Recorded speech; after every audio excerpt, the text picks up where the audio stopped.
প্রচণ্ড বেগে ধেয়ে আসছে সুপার সাইক্লোন আম্পান। সন্ধ্যা নাগাদ অতিক্রম করবে উপকূল। মোংলা ও পায়রায় 10 নম্বর মহা বিপদ সংকেত। চট্টগ্রাম কক্সবাজারে 9 নম্বর। সন্ধ্যার দিকে সে আসতেছে, তখন সে জলোচ্ছ্বাস এবং তার সাথে যে পানি নিয়ে আসবে, ঝড় বাতাস, এইটা একটু ক্ষতি বেশি করবে। প্রশাসনের আহ্বান উদ্যোগ সত্ত্বেও আশ্রয় কেন্দ্রে যেতে অনীহা। মানা হচ্ছে না স্বাস্থ্যবিধিও। আমরা সাইক্লোন সেন্টারে যাওয়ার জন্য স্থানীয় লোকজনকে বারবার অনুরোধ করতেছি, ওনারা যাইতেছে না। সাইক্লোন সেন্টার একটু দূরত্ব, তাই মানুষ সাইক্লোন সেন্টার যাইতেছে না। আমরা লাস্টে যাই, মানসামানা হালাই যাইতে চাই না। দেখছিলেন প্রধান শিরোনাম। দুপুরের সময় সঙ্গে আছি আমি ফয়সাল মোর্শেদ। এবার অন্যান্য শীর্ষ সংবাদ। ঘূর্ণিঝড় আম্পান থেকে রক্ষায় উপকূলীয় অঞ্চলে সব ব্যবস্থা নেওয়া হচ্ছে, বললেন প্রধানমন্ত্রী। গণভবনে জাতীয় দুর্যোগ কাউন্সিলের বৈঠক। আম্পানের প্রভাবে সপ্তাহ জুড়ে হতে পারে ভারী বর্ষণ। সারা দেশে বন্যার শঙ্কা। দ্রুত পাকা ধান কাটতে বিভিন্ন জেলায় মাইকিং। করোনায় আক্রান্তের সংখ্যা আগামী 2 সপ্তাহে সর্বোচ্চ হতে পারে। আশঙ্কা স্বাস্থ্য মন্ত্রণালয়ের। চিকিৎসায় আশা জাগাচ্ছে প্লাজমা থেরাপি। সুস্থ হচ্ছেন গুরুতর রোগে। যুক্তরাষ্ট্রে করোনায় মৃত্যু ছাড়ালো 93,000। ট্রাম্প বললেন বিশ্বের সর্বোচ্চ আক্রান্ত হওয়া সম্মানের, প্রমাণ করে শনাক্তকরণ পরীক্ষায় স্বচ্ছতা। এবং ঢাকা উত্তরের বাড়ি বাড়ি মিলছে এডিসের লার্ভা। জনসম্পৃক্ততা ছাড়া ডেঙ্গুর বিরুদ্ধে লড়াই কঠিন, বলছে উত্তর সিটি কর্পোরেশন। 10 দিনের অভিযানের সুফল নিয়ে সংশয় নগরবৃত্তে।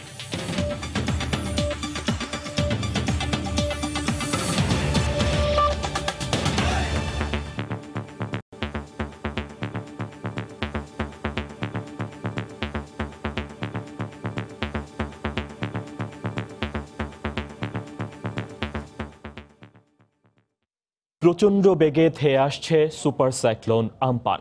ঘূর্ণিঝড় কেন্দ্রের 85 কিলোমিটারের মধ্যে বাতাসের সর্বোচ্চ গতিবেগ 200 থেকে 220 কিলোমিটার বৃদ্ধি পাচ্ছে। আজ সন্ধ্যা নাগাদ সুন্দরবনের কাছ দিয়ে উপকূল অতিক্রম করবে ঘূর্ণিঝড়টি। মোংলা ও পায়রা সমুদ্র বন্দরে 10 নম্বর মহা বিপদ সংকেত দেখিয়ে যেতে বলা হয়েছে। চট্টগ্রাম ও কক্সবাজারকে 7 নম্বর বিপদ সংকেত থেকে বাড়িয়ে 9 নম্বর মহা বিপদ সংকেত দেখিয়ে যেতে বলা হয়েছে। এরই মধ্যে আম্পানের প্রভাবে দেশের বিভিন্ন স্থানে ঝোড়ো হাওয়া সহ বৃষ্টি হচ্ছে। উপকূলবাসীকে রক্ষায় সব ধরনের প্রস্তুতি নিয়েছে প্রশাসন। আশ্রয়কেন্দ্রে সরিয়ে নেওয়া হচ্ছে ঝুঁকিপূর্ণ এলাকার মানুষকে। আমাদের ব্যুরো রিপোর্টার ও জেলা প্রতিনিধিদের পাঠানো তথ্য ছবি নিয়ে রিপোর্ট। আম্পান ঘূর্ণিঝড়ের প্রভাবে পটুয়াখালীতে সকাল থেকে দমকা হাওয়া বইছে। স্বাভাবিক জোয়ারের চেয়ে 4 থেকে 5 ফুট পানি বেড়েছে নদীতে। জোয়ারের পানিতে বেড়ি বাঁধ ভেঙে তলিয়ে গেছে জেলার নিম্নাঞ্চল। জেলায় এখন পর্যন্ত 753টি সাইক্লোন শেল্টারে আশ্রয় নিয়েছে 3.5 লাখ মানুষ ও 50,000 গবাদি পশু। ঘূর্ণিঝড়ের প্রভাবে ভোলায় টানা দমকা হাওয়া বইছে। স্বাভাবিকের চেয়ে 3 থেকে 4 ফুট পানি বেড়েছে মেঘনা তেঁতুলিয়া নদীতে। জোয়ারের পানি বেড়ে ভোলার ঢালচর, কুকরি মুকরি সহ নদীর মধ্যবর্তী 20টি চর প্লাবিত হওয়ায় 25,000 মানুষ ক্ষতিগ্রস্ত হয়েছে। সুপার সাইক্লোন আম্পানের প্রভাবে সকাল থেকে ভারী বৃষ্টিপাত হচ্ছে মোংলায়। সেই সাথে বাতাসের গতি বাড়ছে। যারা সাইক্লোন শেল্টারে রয়েছেন তাদের কেউই মানছেন না করোনার স্বাস্থ্যবিধি। 10 নম্বর মহা বিপদ সংকেত জারি হওয়ার পর বিভিন্ন স্থানে লাল পতাকা টাঙিয়ে দেওয়া হয়েছে। মোংলা বন্দরের পণ্য ওঠানামা বন্ধ রয়েছে। এছাড়া মোংলা বন্দরের নৌবাহিনী ঘাঁটিতে প্রস্তুত রয়েছে উদ্ধারকারী জাহাজ। বাগেরহাটের উপকূল জুড়ে সকাল থেকেই থেমে থেমে বৃষ্টি হচ্ছে। আশ্রয়কেন্দ্রে ছুটছে মানুষ। এখন পর্যন্ত 1 লাখ মানুষ আশ্রয়কেন্দ্রে অবস্থান নিয়েছেন। এছাড়া 15,000 গবাদি পশুকে আশ্রয়কেন্দ্রে নেওয়া হয়েছে। এছাড়া মাছ ধরা ট্রলারগুলো বিভিন্ন খালে আশ্রয় নিয়েছে। সাতক্ষীরার উপকূলীয় অঞ্চলে বৃষ্টির সাথে সাথে ঝড়ো হাওয়ার বেগ বাড়ছে। ঝুঁকিপূর্ণ এলাকা থেকে মানুষজন ও গবাদি পশু ইতোমধ্যে নিরাপদ স্থানে সরিয়ে আনা হয়েছে। বরিশালের আশ্রয় কেন্দ্রগুলোতে 10 লাখ মানুষ আশ্রয় নিয়েছে। কিন্তু সকালে আঘাত হানার বিষয়টি বিলম্বিত হওয়ার খবরে অনেকে বাড়ি ফিরে গেছে বলে জানান সিপিপির উপপরিচালক। তবে 10 নম্বর মহাবিপদ সংকেতের খবর ভোর থেকেই মেগাফোনে উপকূলীয় এলাকাগুলোতে প্রচার করছে সিপিপি কর্মীরা। বরগুনায় সকাল থেকে মুষলধারে বৃষ্টিপাত হচ্ছে। নদীর পানি বেড়েছে 3 থেকে 4 ফুট পর্যন্ত। সময়ের সঙ্গে পাল্লা দিয়ে বাড়ছে ঝুঁকিপূর্ণ মানুষের আতঙ্ক। পিরোজপুরের মঠবাড়িয়ায় মাঝের চরে বেড়িবাঁধ ভেঙে গ্রামের মধ্যে পানি ঢুকে পড়েছে, সেই সঙ্গে বইছে দমকা হাওয়া। 10 নম্বর মহাবিপদ সংকেত দেয়ায় মানুষ নিরাপদ আশ্রয় কেন্দ্রে যাচ্ছে। এছাড়া 557টি আশ্রয় কেন্দ্র খোলা হয়েছে, যেখানে 3 লক্ষাধিক মানুষ আশ্রয় নিতে পারবে। গতকাল সন্ধ্যার পর থেকে আজ সকাল 7টা পর্যন্ত ফেনীতে 75 মিলিমিটার বৃষ্টিপাত রেকর্ড করা হয়েছে। সম্ভাব্য দুর্যোগ মোকাবিলায় প্রস্তুত করা হয়েছে জেলার সোনাগাজী উপকূলের 52টি আশ্রয় কেন্দ্র। তবে চরে বসবাসকারী কয়েক হাজার পরিবারের মানুষ ঝুঁকি আছে জেনেও আশ্রয় কেন্দ্রে আসেনি বলে সিপিবির কর্মীরা জানান। আমরা লাস্টে যাই, মানসামানা হালাই যাইতে চাই না। ওরা যাইতেছে না যে ওনাদের গবাদি পশু আছে, হাঁস মোরগ আছে বা জানমাল, বিভিন্ন মালামাল আছে। এছাড়া ঝালকাঠিতে সকাল থেকে দমকা হাওয়ার পাশাপাশি থেমে থেমে বৃষ্টি হচ্ছে। জেলায় মোট 274টি আশ্রয় কেন্দ্রে নদীপাড়ের 10,000 মানুষ আশ্রয় নিয়েছে। সাবিত সারোয়ার, সময় সংবাদ। ঘূর্ণিঝড় আম্পানের প্রভাবে ভয়ঙ্কর হয়ে উঠেছে সাগর। বিশাল আকৃতির ঢেউ উপকূলে আছড়ে পড়ায় ক্ষতিগ্রস্ত বেড়িবাঁধগুলো ভেঙে লোকালয়ে সাগরের পানি ঢুকে যাওয়ার শঙ্কা দেখা দিয়েছে। এদিকে ঘূর্ণিঝড়ের ক্ষতি এড়াতে অ্যালার্ট 4 জারি করে বিশেষ সতর্কতা নিয়েছে বন্দর কর্তৃপক্ষ। সাক্ষর ত্রিপুর ক্যামেরায় আরও জানাচ্ছেন কমল দে। ভোররাত থেকে বিশাল আকৃতির ঢেউ আছড়ে পড়ছে উপকূলীয় এলাকায়। এক একটি ঢেউর উচ্চতা 8 থেকে 10 ফুট। এমনিতে জোয়ারের সময় বড় বড় ঢেউ আছড়ে পড়ছিল বিস্তীর্ণ উপকূলীয় এলাকা জুড়ে। ভাটার সময় ঢেউ আরো কমেনি, বরং বেড়েছে ঘূর্ণিঝড় আম্পানের প্রভাবে। আর এর ফলে দক্ষিণ চট্টগ্রামের বিস্তীর্ণ উপকূলীয় এলাকার ক্ষতিগ্রস্ত বেড়িবাঁধগুলো ভেঙে যাওয়ার শঙ্কা সৃষ্টি হয়েছে। আর তাই বেড়িবাঁধ এলাকা থেকে লোকজনকে সরিয়ে নিচ্ছে জেলা প্রশাসন। একে তো অমাবস্যা, তার সাথে ঘূর্ণিঝড় আম্পানের প্রভাব যুক্ত হয়, সাগর ভয়ঙ্কর রূপ নিয়েছে। জেলা প্রশাসনের পক্ষ থেকে ঝুঁকিপূর্ণ জায়গায় মাইকিং করা হচ্ছে এবং স্থানীয় কাউন্সিলরদের সহায়তায় সেখান থেকে লোকজনকে অপসারণ কার্যক্রম অব্যাহত আছে। গত দুদিন ধরে চট্টগ্রামের 6 নম্বর বিপদ সংকেত চলল। বুধবার সকালে 9 নম্বর মহাবিপদ সংকেত জারির সাথে সাথে অ্যালার্ট 4 জারি করে চট্টগ্রাম বন্দর কর্তৃপক্ষ। বন্দরের অভ্যন্তরে অপারেশনাল কার্যক্রম বন্ধ আছে। আমরা আমাদের প্রিপেয়ারনেস প্ল্যান অনুযায়ী হাসপাতাল সকল ডাক্তারদেরকে স্ট্যান্ড বাই রেখেছি। আমরা অ্যাম্বুলেন্স সার্ভিস রেডি রেখেছি। আমরা অন্যান্য প্ল্যানের মধ্যে ইভাকুয়েশন টিম রেডি রেখেছি এবং শেল্টার ক্যাম্প রেডি রেখেছি। আমাদের সিকিউরিটি টিম রেডি আছে এবং ফায়ার সার্ভিস রেডি আছে। অবশ্য আগে বন্দর এবং বহির্নোঙরে থাকা 100-এর বেশি জাহাজকে গভীর সাগরে পাঠিয়ে দেওয়া হয়েছে। কমল দে, সময় সংবাদ, চট্টগ্রাম। এই মুহূর্তে মোংলার জয়মণি এলাকায় আছেন সহকর্মী তরিকুল ইসলাম এবং চট্টগ্রামের পতেঙ্গায় আছেন সহকর্মী কমল দে। সরাসরি যুক্ত হচ্ছে তাদের সঙ্গে। প্রথমে যাচ্ছি মোংলায় তরিকুলের কাছে। তরিকুল। ফয়সাল, এই মুহূর্তে আমি রয়েছি মোংলার জয়মণি এলাকায়, সুন্দরবন সংলগ্ন এই এলাকার শ্যালা নদীর পাড়ে। এই মুহূর্তে প্রচণ্ড বেগে বাতাস বইতে শুরু করেছে এবং নদীর পানি কিন্তু ঢেউ আসছে পড়ছে তীরে। আপনারা দেখতে পাচ্ছেন যে নদীতে পানির চাপ বাড়ছে।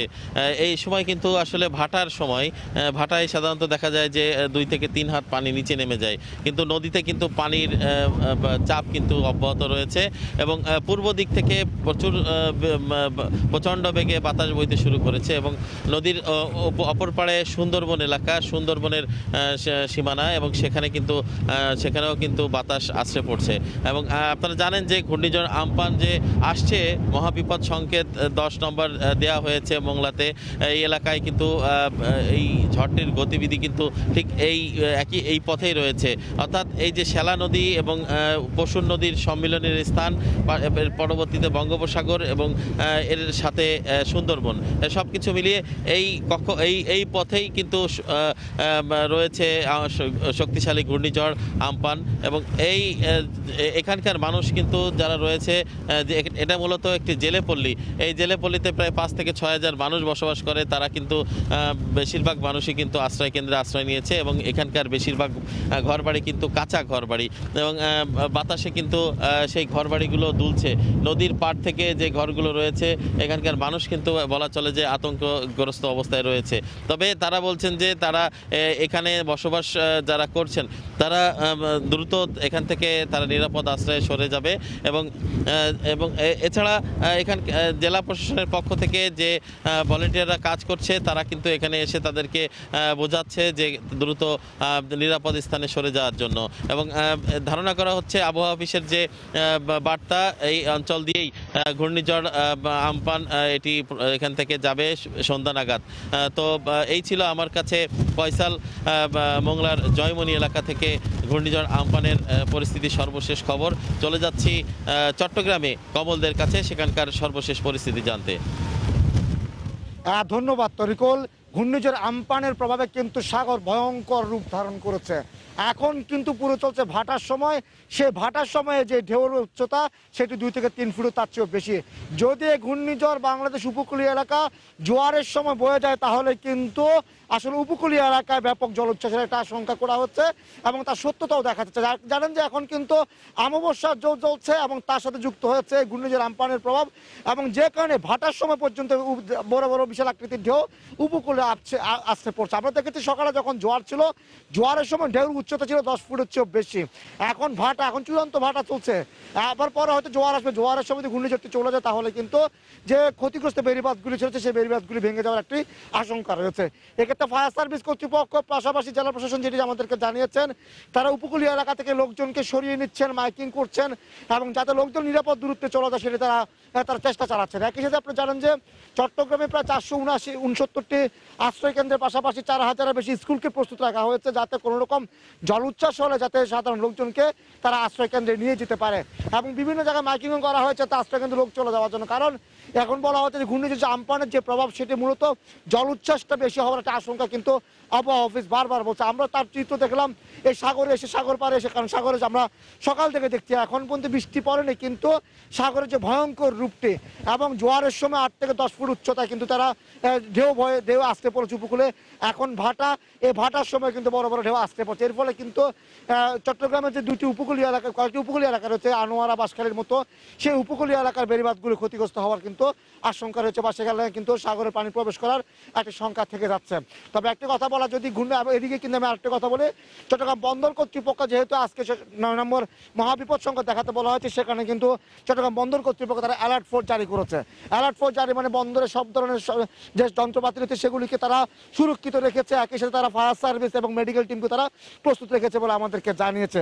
তো বলা চলে চট্টগ্রাম বন্দর কর্তৃপক্ষ, প্রশাসন, ফায়ার সার্ভিস সহ সরকারি সবগুলি সংস্থা প্রস্তুত রয়েছে এখন ঘূর্ণিঝড় পরবর্তী পরিস্থিতি মোকাবেলা করার জন্য এবং সেক্ষেত্রে তাদের পক্ষে যে প্রস্তুতি, সে প্রস্তুতিটি হলো যাতে জনগণ যারা উপকূলীয় এলাকার লোকজন রয়েছে তারা যেন নিরাপদে আশ্রয় কেন্দ্রে চলে যায়, তারা সেটা আশা করছে, তারা সেটি চাইছেন এবং ঘূর্ণিঝড় পরবর্তী যে ব্যবস্থা সেটি নেওয়ার জন্য তারা প্রস্তুত হয়ে আছেন। তা এখন পর্যন্ত আমার কাছে ছিল চট্টগ্রামে ঘূর্ণিঝড় আমপানের প্রভাবে যে সাগর উত্তাল রয়েছে, বেড়িবাঁধগুলি ক্ষতিগ্রস্ত হওয়ার আশঙ্কা রয়েছে, তার সর্বশেষ।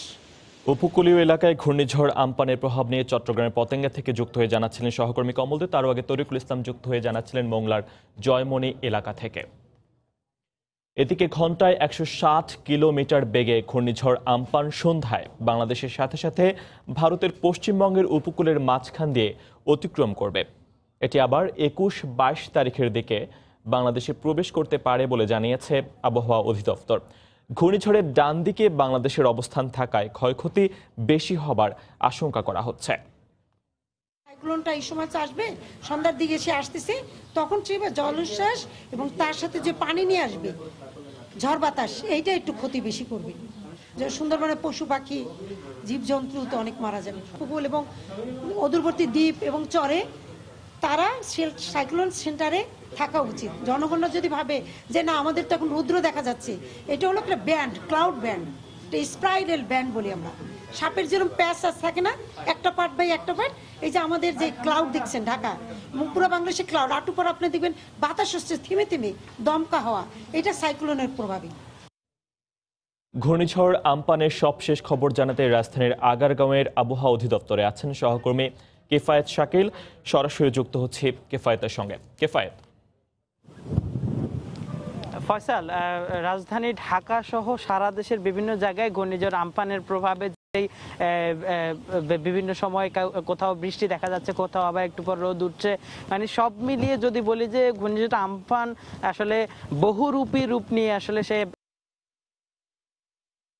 মনে করছে যে কিছুক্ষণ পর রোদ দেখা যাচ্ছে, কিছুক্ষণ পর আবার বৃষ্টি দেখা যাচ্ছে। এক্ষেত্রে তারা মনে করছে যে এটি মনে হয় এর প্রভাব মনে হয় কমে গিয়েছে, কিন্তু আবহাওয়া অধিদপ্তর বলছে তেমনটি নয়, বরং এটি কিন্তু তার যে প্রভাব সেটি কিন্তু একবার একভাবে দেখাচ্ছে। এবং ঘূর্ণিঝড় যখন এগিয়ে আসে, যখন সে তার চোখ সামনের দিকে আসে, তারা যেটি বলেছেন তখন কিন্তু স্বাভাবিক মনে হয় চোখটা পেরিয়ে যাওয়ার পরে, কিন্তু তার যে শেষ পর্যন্ত ঘূর্ণিঝড়ের যে শেষ অংশটুকু রয়েছে সেই অংশ কিন্তু অতিক্রম না করা পর্যন্ত কিন্তু এটিকে নিরাপদ ভাবার সুযোগ নেই, কারণ শেষ অংশে সে কিন্তু জোয়ার নিয়ে আসতে পারে এবং শেষ অংশে কিন্তু যে উচ্চতার ঢেউয়ের কথা বলা হচ্ছে সেই ঢেউ আসতে পারে এবং একই সঙ্গে তখন ঝড়ের গতিও বাড়তে পারে।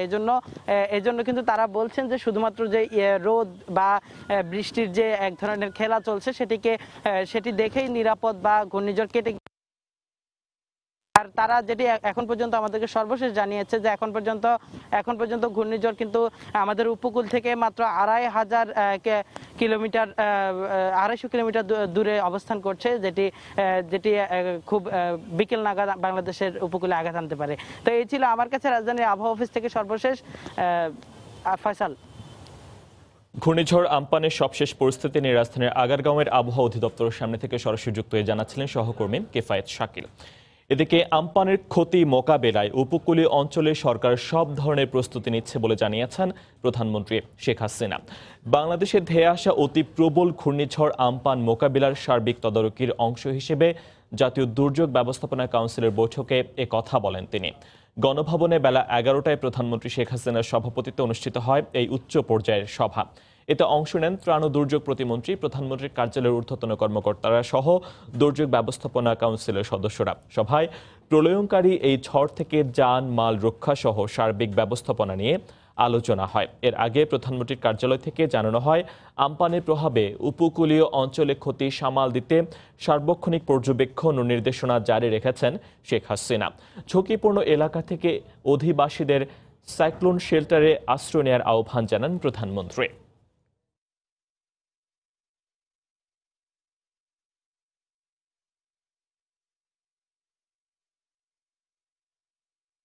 করোনা ভাইরাসের দুর্যোগ কাটিয়ে ওঠার জন্য আমরা ব্যাপকভাবে যখন কাজ করে যাচ্ছি, তখন এই দুর্যোগটা অর্থাৎ প্রাকৃতিক দুর্যোগ, এখানে কারো হাত নেই, যেটা আমরা ঠেকাতে পারবো না, কিন্তু মানুষের জানমাল কতটুকু রক্ষা করা যায় সেই ব্যবস্থাটা আমরা নিতে পারি এবং সেটা আমরা নিয়ে যাচ্ছি।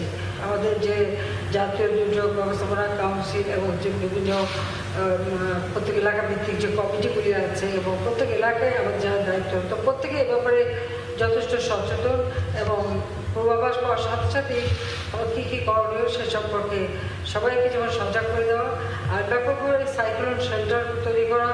এবং বর্তমানে আমরা যে সাইক্লোন শেল্টারগুলি করেছি মানে মাল্টিপারপাস সাইক্লোন শেল্টার, এমনি সাইক্লোন শেল্টার বানিয়ে রাখলে সেগুলি ব্যবহার না হলে নষ্ট হয়, কিন্তু সেগুলি আমরা যেমন বিভিন্ন অফিসিয়াল কাজে ব্যবহার করি আর সেই সাথে আবার যখন দুর্যোগ আসে তখন শেল্টারের ব্যবস্থা করি।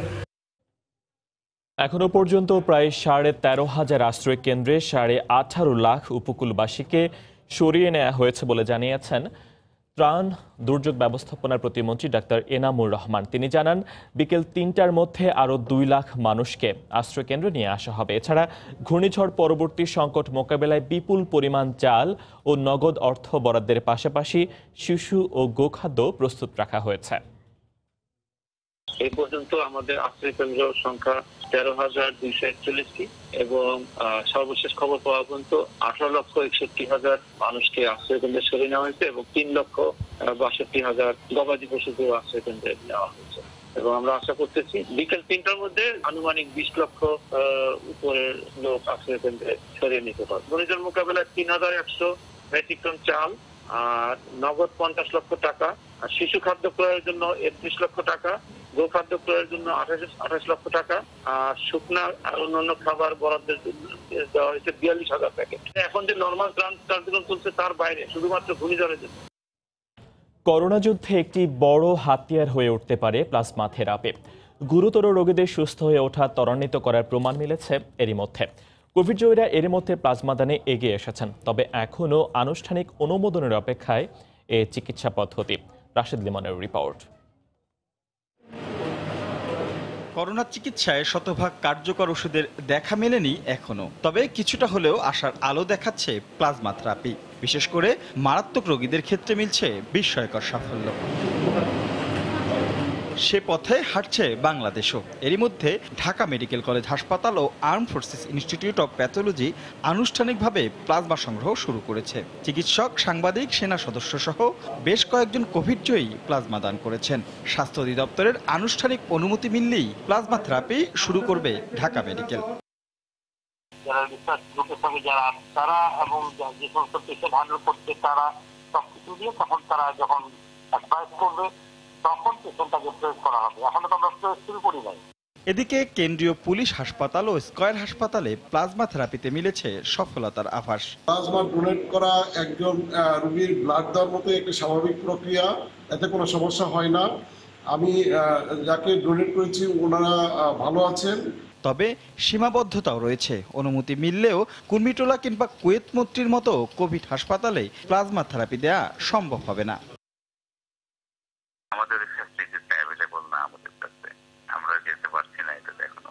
এর জন্য যদি স্পেশাল মেশিন, মানুষ সব, এটা আমাদের ইভেন এখানে কোনো প্যাথোলজিস্ট ভর্তি নাই এই হসপিটালে। স্বাস্থ্য অধিদপ্তর বলছে চূড়ান্ত অনুমোদন মিলতে সময় লাগবে, তবে এর আগে চাইলে এর ব্যবহার হতে পারে পরীক্ষামূলকভাবে। এই বিষয়ে আমরা চূড়ান্তভাবে যেহেতু বিশ্ব স্বাস্থ্য সংস্থা এবং যারা চিকিৎসা করছেন বিভিন্ন দেশে তারা একমত হতে পারেননি, কাজেই স্বাস্থ্য অধিদপ্তরের পক্ষে এটা এখন বলাটা কঠিন। যে প্রতিষ্ঠানে তিনি চিকিৎসা দেবেন সেই প্রতিষ্ঠানে এই বিষয়টি তাদের একটা অনুমোদন বা তাদের একটা সম্মতি প্রয়োজন হবে। দেশে এ পর্যন্ত প্রায় 100-র মতো কোভিড হাসপাতাল রয়েছে। রাশেদ লিমন, সময় সংবাদ, ঢাকা। এদিকে আগামী 15 দিনের মধ্যে দেশে করোনা ভাইরাসে আক্রান্তের সংখ্যা সর্বোচ্চ হতে পারে বলে আশঙ্কা করছে স্বাস্থ্য মন্ত্রণালয়। দুপুরের সংবাদ সম্মেলনে এই আশঙ্কার কথা জানিয়েছেন স্বাস্থ্য মন্ত্রণালয়ের মিডিয়া সেলের প্রধান হাবিবুর রহমান। এ সময় তিনি জানান, সামনের দিনগুলোতে পরিস্থিতি মোকাবিলায় আরও প্রায় 6000 মেডিকেল টেকনোলজিস্ট নিয়োগের পরিকল্পনা নিয়েছে সরকার। একদিকে সারা দেশে করোনার ভয়াবহ প্রাদুর্ভাব, তার মধ্যে মরার উপর খাড়ার ঘায়ের মতো চেপে বসেছে ঘূর্ণিঝড় আম্পান। এ অবস্থায় বেড়ে যেতে পারে স্বাস্থ্য ঝুঁকি। স্বাস্থ্য মন্ত্রণালয় তাই আক্রান্ত এলাকাগুলোর জন্য গঠন করেছে 1933টি মেডিকেল টিম। আশঙ্কা করা হচ্ছিল মে মাসের মাঝামাঝি দেশে সর্বোচ্চ সংখ্যক করোনা আক্রান্ত রোগী পাওয়া যাবে, তবে এই সংখ্যা বাড়ছে প্রতিদিনই। তাই নতুন পাওয়া ধারণায় আশঙ্কা করা হচ্ছে আগামী 15 দিন এই সংখ্যা আরো বাড়বে। মেবি আরো 15 দিন পর্যন্ত হয়তো বাড়তে থাকতে পারে, পিকে ওঠা হতে পারে। তো আমার মনে হয় ঈদের পরপরই আমরা আশাবাদী যে পিকের কাছাকাছি হয়তো আছি, আর কিছু বেড়ে হয়তো নামতে পারে। এটা আমাদের প্রত্যাশা এবং কিছুটা ধারণা এবং কিছুটা ফোরকাস্টিং বিশেষজ্ঞদের কাছ থেকে শুনে। বর্তমানে 110টি বিশেষায়িত হাসপাতালে চলছে করোনা চিকিৎসা। দেশে শুরু থেকেই পরীক্ষা কেন্দ্র এবং টেকনোলজিস্টের সংকট। এই সমস্যা কাটাতে প্রায় 6000 নতুন টেকনোলজিস্ট নিয়োগের প্রস্তাবনা পাঠানো হয়েছে জনপ্রশাসন মন্ত্রণালয়। টেকনোলজিস্টের ঘাটতি আছে, এটা কিন্তু সত্য। প্রথমত আমাদের দেশে হেলথ সেক্টরে যে সংখ্যক টেকনোলজিস্ট প্রয়োজন বা টেকনিশিয়ান প্রয়োজন সেই সংখ্যক কিন্তু কখনোই ছিল না, মানে পদ সৃষ্টি করা ছিল না। তো আবার পদ যা সৃষ্টি করা ছিল এর মধ্যে আবার 500-700 পদ কিন্তু শূন্য ছিল। 2013 সালের পর থেকে আমরা কিন্তু মামলা মোকদ্দমার কারণে বিভিন্ন পক্ষের নিয়োগ দিতে পারিনি গত 7-8 বছর ধরে। এছাড়া টোবাকো উৎপাদন বিপণন বন্ধে আপৎকালীন সময়ে শিল্প মন্ত্রণালয়কে সুপারিশ করে চিঠি দেওয়ার কথা আবারও জানানো হয় ব্রিফিংয়ে। ইহসান জুয়েল, সময় সংবাদ, ঢাকা। দুপুরের সময়ে আরও থাকছে, করোনা মহামারীর মধ্যে প্রতারণার ভয়ঙ্কর ফাঁদে মালয়েশিয়ায় প্রবাসী বাংলাদেশিরা। অবৈধদের বৈধতা দেওয়ার নাম করে মোটা অঙ্কের টাকা হাতিয়ে নিচ্ছে একটি চক্র। আবারও আমপানের খবর। সুপার সাইক্লোন আমপানের প্রভাবে সকাল থেকে পশ্চিমবঙ্গে বৃষ্টি হচ্ছে। আজ বিকেল থেকে সন্ধ্যার মধ্যে পশ্চিমবঙ্গের দীঘা উপকূলে ঘূর্ণিঝড়টি আছড়ে পড়তে পারে বলে জানিয়েছে আলিপুর আবহাওয়া দফতর। আমপানের সবশেষ খবর জানাতে এই মুহূর্তে কলকাতা থেকে সরাসরি যুক্ত হচ্ছেন সহকর্মী সুব্রত আচার্য। সুব্রত, বলছিলেন পশ্চিমবঙ্গের উপকূলবর্তী অঞ্চল অর্থাৎ দীঘা, পূর্ব মেদিনীপুরের দীঘা সমুদ্র সৈকত থেকে এই মুহূর্তে জলভাগে রয়েছে 100 কিলোমিটার দূরে। সেটি আলিপুর আবহাওয়া দপ্তরের পক্ষ থেকে জানানো হয়েছে। কলকাতা এবং তার আশেপাশে অঞ্চলে 110 থেকে 130 কিলোমিটার বেগে এই ঝড় কিন্তু বয়ে যাবে এবং প্রবল ক্ষয়ক্ষতির আশঙ্কা করা হচ্ছে। ইতিমধ্যেই আমি যেটা বলছিলাম, দুর্যোগ ব্যবস্থাপনার যারা প্রতিনিধিরা কিন্তু তারা কিন্তু মাঠে রয়েছেন, যে কোনো রকমের দুর্যোগ মোকাবেলা তারা কিন্তু প্রস্তুত। তো এই ছিল আমার কাছে ফয়সাল, যে ঘূর্ণিঝড় সুপার সাইক্লোন আমফান আমার কাছে থাকা তার সর্বশেষ। ফয়সাল, আজ বিকেল থেকে সন্ধ্যার মধ্যে পশ্চিমবঙ্গের দীঘায় আছড়ে পড়তে পারে ঘূর্ণিঝড় আমফান। সহকর্মী সুব্রত আচার্য সরাসরি যুক্ত হয়ে জানাচ্ছিলেন আমাদেরকে। এদিকে সুপার সাইক্লোন আমফানের প্রভাবে ভারী বর্ষণে সারা দেশে বন্যা হওয়ার শঙ্কা রয়েছে বলে জানিয়েছেন জলবায়ুবিদরা। তাই শুধু উপকূল নয়, সারা দেশের কথা মাথায় রেখে প্রস্তুতি নিতে হবে। একই সঙ্গে ফসল সংরক্ষণেও গুরুত্ব দেওয়ার পরামর্শ তাদের। কেফায়েত শাকিলের রিপোর্ট। উপকূলের দিকে ধেয়ে আসছে সুপার সাইক্লোন আমফান।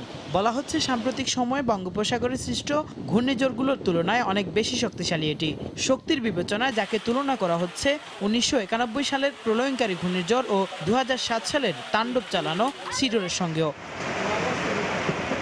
আবহাওয়া অধিদপ্তর বলছে কোনো কোনো ক্ষেত্রে সিডরের চেয়েও বেশি শক্তিশালী আমফান। সরাসরি উপকূলে আঘাত হানলে যা বয়ে আনতে পারে ভয়াবহ ক্ষতি, তবে সুন্দরবন হয়ে আঘাত হানলে কিছুটা নিরাপদ হতে পারে বলেও মনে করছেন তারা। এটি সকল রকমের তাপ শক্তি বে অফ বেঙ্গল থেকে সঞ্চয় করতে অথবা সংগ্রহ করতে পারছিল এবং এই কারণে এটি একটি ব্যতিক্রমধর্মী সাইক্লোন হিসেবে আবির্ভূত হয়েছে। 70 কিংবা 91 এর সাইক্লোনের সাথে তার অনেকটাই মিল রয়েছে।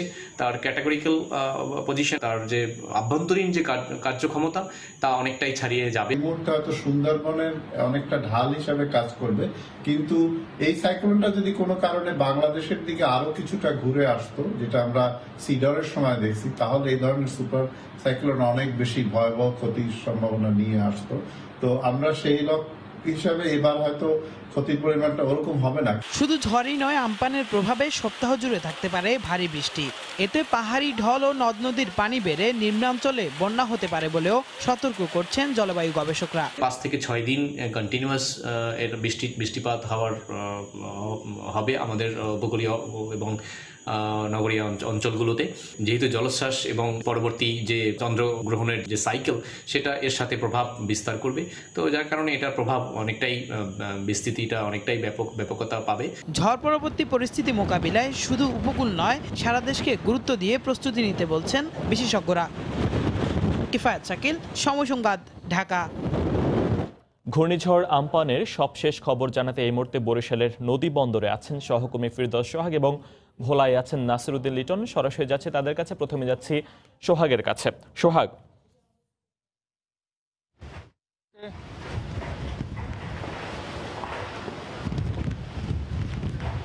ধন্যবাদ। বরিশালে দমকা হাওয়া হচ্ছে এবং বৃষ্টি হচ্ছে, কখনো মুষলধারে আবার কখনো মাঝারি আকারে বৃষ্টিপাত হচ্ছে।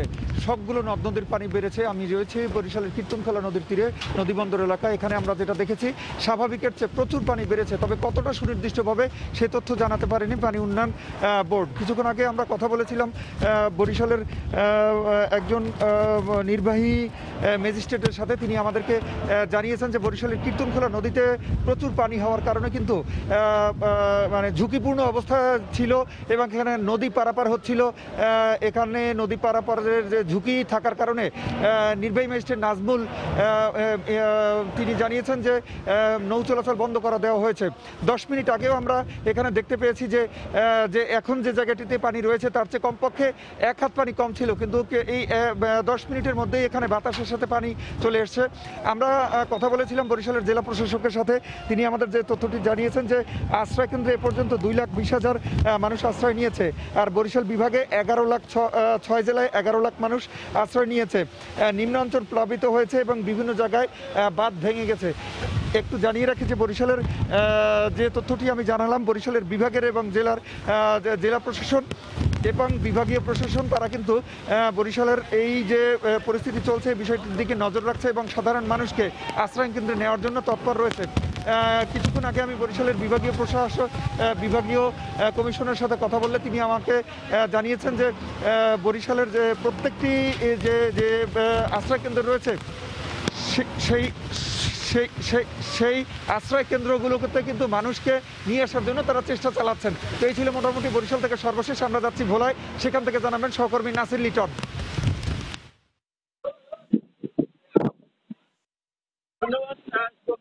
আমি এখন যেখানে দাঁড়িয়ে রয়েছি সকালবেলা এই স্থানটাতে এবং নীরব ছিল। মাত্র 6 ঘন্টার ব্যবধানে মেঘনা নদী এখন যে জোয়ার সৃষ্টি হয়েছে ভোলা মেঘনা তেঁতুলিয়া নদীতে, এর কারণে ভোলার 20টি চর 3 থেকে 4 ফুট পানিতে তলিয়ে গেছে। এই চরগুলো রয়েছে চরপেশনের চর, কুকরিমুকরি, ঢাল চর, চর নিজাম, মনপুর আর কলাতলির চর, মেঘনার মধ্যবর্তী চরগুলো। এইসব চরে ইতিমধ্যে প্রায় 25,000 মানুষ এই পানিতে আক্রান্ত হয়েছে। আমরা পানি উন্নয়ন বোর্ডের নির্বাহী প্রকৌশলীর সাথে কথা বলেছি। তিনি জানিয়েছেন যে তারা জরুরি অবস্থাগুলো মোকাবেলার জন্য করার জন্য প্রস্তুত রয়েছে জিও টেক্সটাইল সহ। জেলা প্রশাসক জানিয়েছেন যে তারা গত 2 দিন ধরেই আপ্রাণ চেষ্টা করে যাচ্ছেন যারা ঝুঁকিপূর্ণ এলাকায় রয়েছেন তাদেরকে নিরাপদ আশ্রয়ে রাখবার জন্য। ইতোমধ্যে তারা জেলা প্রশাসক আজকে দুপুরে যেটি জানিয়েছেন যে ইতোমধ্যে জেলার 1104টি আশ্রয় কেন্দ্রে প্রায় 3 লক্ষ মানুষ আশ্রয় নিয়েছেন। তাদেরকে তারা সুস্থ খাবার দেওয়া শুরু করেছে, দুপুরে দিয়েছে এবং বিকালে 3 বেলা জেলা প্রশাসকের পক্ষ থেকে তাদেরকে খাবারের ব্যবস্থা করা হবে। আর আবহাওয়ার কথা যদি একটু বলি, যে সময় যত বাড়ছে নদী যেমন উত্তাল হচ্ছে তেমনি একই সাথে বাতাসের তীব্রতা বাড়ছে। নদীর পানি আর বাতাসের তীব্রতা বাড়ার সাথে সাথে দ্বীপ জেলা ভোলার মানুষের মধ্যেও উদ্বেগ উৎকণ্ঠা দেখা দিয়েছে। তো এখনো যারা নদীর পাড়ে বা ঝুঁকিপূর্ণ এলাকায় রয়েছেন তাদেরকে নেওয়ার জন্য সিপিবির স্বেচ্ছাসেবীরা কাজ করছেন। আরেকটি কথা বলে রাখি যে ভোলার সাথে যোগাযোগ পুরোপুরি বিচ্ছিন্ন। যেমন ভোলা লক্ষ্মীপুর, ভোলা বেদুরিয়া গত 2 দিন ধরে ফেরি চলাচল বন্ধ রয়েছে। আর ঘূর্ণিঝড়ের কারণে এখন পর্যন্ত ভোলার যে ধান রয়েছে, বোরো ধান রয়েছে, সেগুলো কেটে শেষ করতে পারেনি চাষিরা। তো এ ছিল আমার কাছে ভোলার মেঘনা পাড় থেকে ঘূর্ণিঝড়ের সর্বশেষ খবরাখবর। ফয়সাল। আমপান পরিস্থিতি নিয়ে ভোলা ও বরিশাল থেকে সরাসরি যুক্ত হয়ে জানাচ্ছিলেন আমাদের সহকর্মীরা। এদিকে ঘূর্ণিঝড় আমপানের কারণে ক্ষতি এড়াতে নওগাঁর দ্রুত পাকা ধান কাটতে মাইকিং করেছে জেলা কৃষি বিভাগ। সকাল থেকে জেলার বিভিন্ন এলাকায় এই প্রচারণা চালানো হয়। কৃষি বিভাগ জানিয়েছে জেলায় 70 ভাগ ধান ঘরে তুললেও মহাদেবপুর, পত্নীতলা, সাপাহার ও বদলগাছিতে 30 ভাগ ধান ঘূর্ণিঝড় আমপানের ক্ষতির মুখে রয়েছে। তাই দ্রুত ধান কেটে ঘরে তুলতে কৃষকদের সচেতন করার পাশাপাশি বিভিন্ন পদক্ষেপ নিয়েছে স্থানীয় প্রশাসন।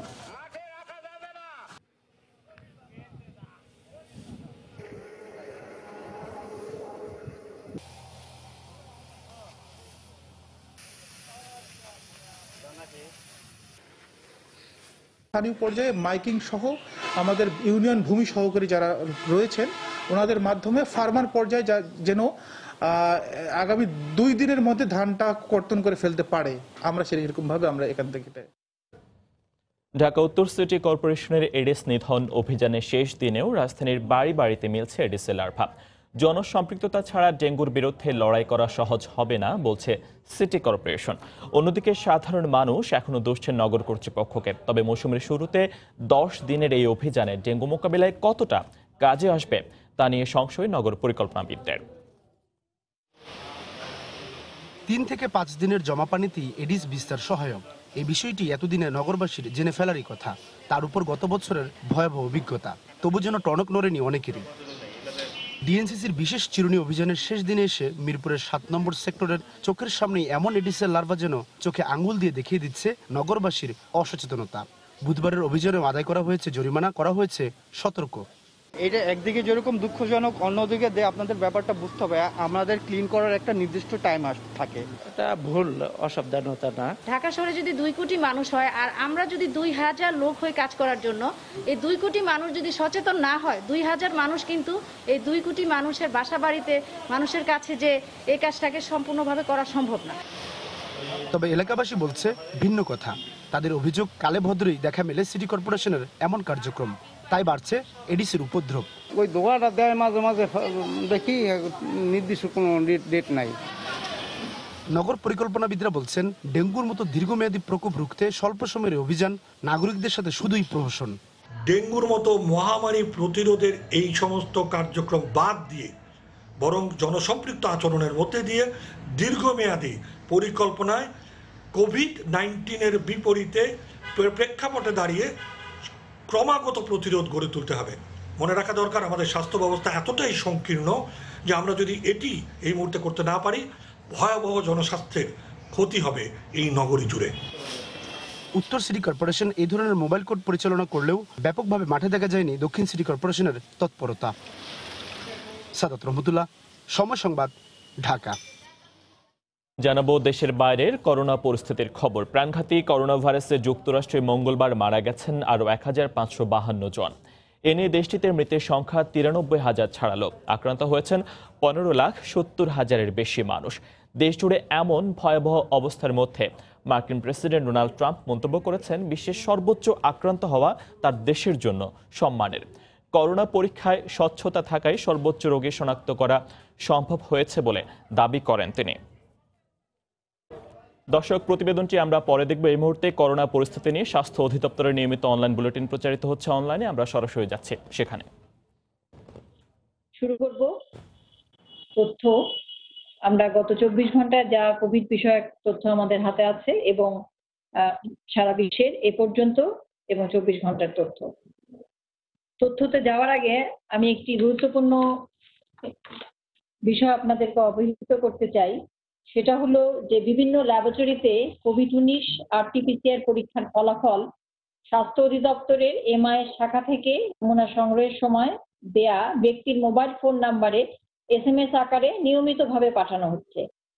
SMS-টি গ্রামীণ ফোন গ্রাহকেরা MIS DGHS শিরোনামে এবং অন্যান্য অপারেটররা বা অন্যান্য অপারেটর ব্যবহারকারীগণ 01729024612, আমি আবারও বলছি 01729024612 এই নাম্বার থেকে পাবেন।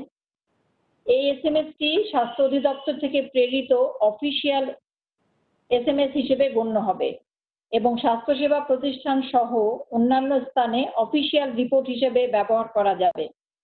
এ ব্যাপারে স্বাস্থ্যসেবার প্রতিষ্ঠান সহ সংশ্লিষ্টদের সহযোগিতা করার অনুরোধ জানাচ্ছি। SMS প্রাপ্তির ক্ষেত্রে ব্যক্তির নাম, ফোন নাম্বার, বয়স ও ঠিকানা অত্যন্ত গুরুত্বপূর্ণ বিধায় নমুনা সংগ্রহের সময় এই তথ্যসমূহ যথাযথভাবে পূরণ করতে হবে এবং ল্যাবরেটরি সমূহকে স্বাস্থ্য অধিদপ্তরের MIS শাখা থেকে বর্ণিত উপায়ে নিয়মিতভাবে প্রতিটি পরীক্ষার তথ্য নির্দিষ্ট সময়ের মাঝে জমা দিতে হবে। এ ব্যাপারে পূর্ণ সহযোগিতার জন্য সংশ্লিষ্টদের দৃষ্টি আকর্ষণ করছি। এবার আসি তথ্যের দিকে। গত 24 ঘন্টায় নমুনা সংগ্রহ হয়েছে 11,138টি এবং নমুনা পরীক্ষা হয়েছে 10,207টি। এখানে উল্লেখ করতে চাই, আজকে আমাদের ল্যাব 43টি। নতুন আরেকটি ল্যাব সংযোজিত হয়েছে বেসরকারি পর্যায়ে, সেটি হলো ইউনাইটেড হসপিটাল লিমিটেড। ধন্যবাদ জানাই ইউনাইটেড হসপিটাল লিমিটেডকে, তারা আমাদের সাথে সামিল হয়েছেন। এই 10,207 পরীক্ষার মধ্যে শনাক্ত হয়েছে গত 24 ঘন্টায় 1,617 জন এবং এ পর্যন্ত শনাক্ত 26,738 জন। উল্লেখ করতে চাই, আমরা এ পর্যন্ত নমুনা পরীক্ষা করা হয়েছে 2,03,852টি। গত 24 ঘন্টায় মৃত্যুবরণ করেছেন 16 জন এবং এ পর্যন্ত 386 জন। গত 24 ঘন্টায় সুস্থ হয়েছেন 214 জন এবং এ পর্যন্ত 5,207 জন। আমাদের শনাক্ত বিবেচনায় রিকভারি রেট বা সুস্থতার হার 19.47% এবং শনাক্ত বিবেচনায় মৃত্যুর হার 1.44%। মৃত্যুর বিশ্লেষণের দিকে যদি আমরা যাই, ঢাকা ডিভিশনের 7 জন, চট্টগ্রাম ডিভিশনে 5 জন, সিলেট ডিভিশনে 1 জন, রংপুর ডিভিশনে 3 জন। হসপিটালে মারা গেছেন 12 জন এবং বাসায় মারা গেছেন 4 জন। বয়স ভিত্তিক বিশ্লেষণে 0 থেকে 10 বছরের মধ্যে 1 জন, 21 থেকে 30 বছরের মধ্যে 1 জন, 31 থেকে 40 বছরের মধ্যে 1 জন, 41 থেকে 50 বছরের মধ্যে 1 জন, 51 থেকে 60 বছরের মধ্যে 5 জন, 61 থেকে 70 বছরের মধ্যে 4 জন, 81 থেকে 80 বছরের মধ্যে 2 জন এবং 81 থেকে 90 বছরের মধ্যে 1 জন। 16 জনের মধ্যে 13 জন পুরুষ, 3 জন নারী। গত 24 ঘন্টা আইসোলেশনে নতুন করে এসেছেন 300 জন, ছাড় পেয়েছেন 100 জন। বর্তমানে আইসোলেশনে আছেন 3816 জন, এ পর্যন্ত ছাড় পেয়েছেন 1893 জন। মোট আইসোলেশন শয্যা 13284। এছাড়া আরো 67 শয্যা ময়মনসিংহের মেডিকেল কলেজ এবং নার্সিং ডরমিটরিতে প্রস্তুতি চলছে। ঢাকা মহানগরীতে 7250টি, ঢাকা শহরের বাইরে দেশের বিভিন্ন হাসপাতালে 6034টি। এই সকল হাসপাতালে আইসিইউর সংখ্যা 399টি, ডায়ালাইসিস ইউনিট 106টি। 24 ঘন্টায় কোয়ারেন্টাইনে 4011 জন, ছাড় পেয়েছেন 2287 জন। এ পর্যন্ত কোয়ারেন্টাইনে 2,51,502 জন এবং এ পর্যন্ত ছাড় পেয়েছেন 1,98,561 জন। বর্তমানে কোয়ারেন্টাইনে 52,941 জন। সারা দেশে 64 জেলার সকল উপজেলা ও জেলা পর্যায়ে প্রাতিষ্ঠানিক কোয়ারেন্টাইনের জন্য প্রস্তুত করা হয়েছে 626টি প্রতিষ্ঠান এবং এর মাধ্যমে তাৎক্ষণিকভাবে কোয়ারেন্টাইন সেবা প্রদান করা যায় 31,840 জনকে। ব্যক্তিগত সুরক্ষা সামগ্রী প্রতিনিয়তই সংগৃহীত হয়, বিতরণ হয়, যার তথ্য আমরা কেন্দ্রীয় ঔষধাগার থেকে প্রাপ্ত হই। সংগ্রহ হয়েছে 24 ঘন্টায় 10,050টি, এ পর্যন্ত 2,36,908টি। বিতরণ হয়েছে 24 ঘন্টায় 25,750টি, এ পর্যন্ত 20,07,322টি। আমি দুঃখিত, অদ্যাবধি বিতরণের সংখ্যাটি আমি আবার বলছি, এটি 23,06,908টি। 23,06,908টি ব্যক্তিগত সুরক্ষা সামগ্রী এ পর্যন্ত সংগৃহীত হয়েছে এবং এ পর্যন্ত বিতরণ হয়েছে 23,07,322টি। বর্তমানে মজুদ আছে 3,51,760টি। গত 24 ঘন্টায় ফোন রিসিভ করা হয়েছে 2,33,574টি, এ পর্যন্ত 64,78,684টি। অনলাইন প্ল্যাটফর্ম মুক্তপাঠে হটলাইন সেবা দেওয়ার জন্য প্রশিক্ষণপ্রাপ্ত চিকিৎসক 16,081 জন, গত 24 ঘন্টায় বেড়েছে 30 জন। বর্তমানে স্বেচ্ছাভিত্তিতে সেবা দিয়ে যাচ্ছেন 4,194 জন চিকিৎসক এবং গত 24 ঘন্টায় আরো সংযোজিত হয়েছেন 11 জন চিকিৎসক। সকল চিকিৎসককে অনেক অনেক ধন্যবাদ এবং কৃতজ্ঞতা জানাই। স্ক্রিনিং কার্যক্রম বিমানবন্দরে 108 জন 24 ঘন্টায় স্ক্রিনিং হয়েছেন, এ পর্যন্ত 3,32,360 জন। স্থলবন্দরে 1,183 জন, এ পর্যন্ত 3,33,721 জন। সমুদ্র বন্দরে 3 জন, এ পর্যন্ত 18,622 জন। 24 ঘন্টায় মোট স্ক্রিনিং এর সংখ্যা 1,294 জন এবং এ পর্যন্ত 6,91,732 জন। এই ছিল বাংলাদেশের 24 ঘন্টা এবং এ পর্যন্ত তথ্য। দক্ষিণ পূর্ব এশিয়ায় 24 ঘন্টায় শনাক্ত হয়েছেন 7,168 জন, এ পর্যন্ত 1,48,761 জন। মৃত্যুবরণ করেছেন 198 জন এবং এ পর্যন্ত 4,780 জন। বিশ্ব স্বাস্থ্য সংস্থার সিচুয়েশন রিপোর্ট থেকে আমরা এই তথ্যগুলো পেয়েছি এবং আরো তথ্য পেয়েছি আমরা বিশ্বের কোভিড পরিস্থিতি। সারা বিশ্বে শনাক্ত হয়েছে 24 ঘন্টায় 1,12,637 জন, এ পর্যন্ত 47,31,458 জন। মৃত্যুবরণ করেছেন 24 ঘন্টায় 4,322 জন এবং এ পর্যন্ত 3,16,169 জন। এই ছিল আমাদের হাতে বাংলাদেশ পরিস্থিতি, দক্ষিণ এশিয়া পরিস্থিতি এবং বিশ্ব পরিস্থিতি। শেষ করব, তবে যাবার আগে আবারও স্মরণ করিয়ে দিব, আপনার সুরক্ষা আপনার হাতে, আপনার সুস্থতা অনেকাংশে আপনার উপর নির্ভর করছে। ঘরে থাকুন, নিজেকে সুরক্ষিত রাখুন, সর্বসময় মাস্ক ব্যবহার করবেন, বারবার সাবান পানি দিয়ে 20 সেকেন্ড ধরে হাত ধুবেন, বেশি করে তরল খাবার এবং পানি গ্রহণ করবেন। খাদ্য তালিকায় ভিটামিন সি সমৃদ্ধ খাবার, শাকসবজি এবং ফল, টাটকা ফল এগুলো রাখবেন। যেগুলো লেবু জাতীয় ফল, সেগুলোর মধ্যে আমরা অনেক পরিমাণে ভিটামিন সি পাই, কাজেই কাগজি লেবু, কমলা বা মালটা, লেবু জাতীয় যেগুলো ফল আছে, আমরা পেয়ারার মধ্যে প্রচুর পেয়ে থাকি, টমেটোর মধ্যেও ভিটামিন সি পেয়ে থাকি। এই জাতীয় খাবারগুলো আপনার খাদ্য তালিকায় রাখবেন এবং সবসময় মানসিকভাবে উৎফুল্ল থাকবেন, মানসিকভাবে উজ্জীবিত থাকবেন, মনোবলকে চাঙ্গা রাখবেন। যারা ইতিমধ্যে আক্রান্ত হয়েছেন তারা আমরা যে স্বাস্থ্যবিধিগুলো বলে থাকি সেগুলো নিয়ম মতো পালন করবেন। কুসুম গরম পানি নিয়মিতভাবে কুসুম গরম পানি পান করবেন, গরম পানি লবণ সহকারে গরম পানি গার্গেল করবেন এবং যা মশলা জাতীয় অনেকেরই অভিজ্ঞতা থেকে জানা যাচ্ছে যে মশলা জাতীয় দিয়ে আমরা যদি মশলা যেমন আদা বা লবঙ্গ এই জাতীয় মশলা দিয়ে পানি গরম করে সেই পানি দিয়ে গার্গেল করা এবং পানিটি পান করলে অনেকেই তাদের অভিজ্ঞতা থেকে বলছেন যে তারা এটাতে সুস্থ বোধ করেছেন। আপনারাও যারা আক্রান্ত আছেন তারা এইগুলো ফলো করতে পারেন। সবাইকে কখনোই খাবার, তবে সবসময় বলি যারা আক্রান্ত হয়েছেন তারা তাদের জন্য পুষ্টিটি নিশ্চিত হয় সেই ব্যাপারে নিজেরাও খেয়াল রাখবেন এবং পরিবারের সদস্যরাও যেন এই বিষয়ে খেয়াল রাখে। যারা আক্রান্ত ব্যক্তি তাদের পুষ্টি সবসময় শরীরে রোগ প্রতিরোধ ক্ষমতাকে বাড়ানোর জন্য এবং রোগ প্রতিরোধের জন্য আমাদের পুষ্টিকর খাবার গ্রহণ করাটা অবশ্যই খুবই দরকার এবং সেই জন্য যেন আমরা পুষ্টিকর খাবারগুলো গ্রহণ করি। এই বিষয়ে যেন আমরা কখনোই অবহেলা না করি। অনেক সময় খাদ্য গ্রহণে রুচি নষ্ট হয়ে যায় বা খাবারের স্বাদগন্ধ পাওয়া যায় না, এগুলো অনেকেই যারা আক্রান্ত তাদের কাছ থেকে আমরা জানতে পাচ্ছি। কাজেই এটা হলেও আপনারা খাবার গ্রহণ করা থেকে কখনো বিরত থাকবেন না, নিয়মিতভাবেই পুষ্টিকর খাবার, পানি এগুলো চালিয়ে যাবেন, কারণ শরীরের সুরক্ষার জন্য, স্বাস্থ্য ভালো রাখার জন্য এগুলো মানা খুবই দরকার। আপনাদের সবাইকে অনেক অনেক ধন্যবাদ এবং কৃতজ্ঞতা। আসসালামু আলাইকুম।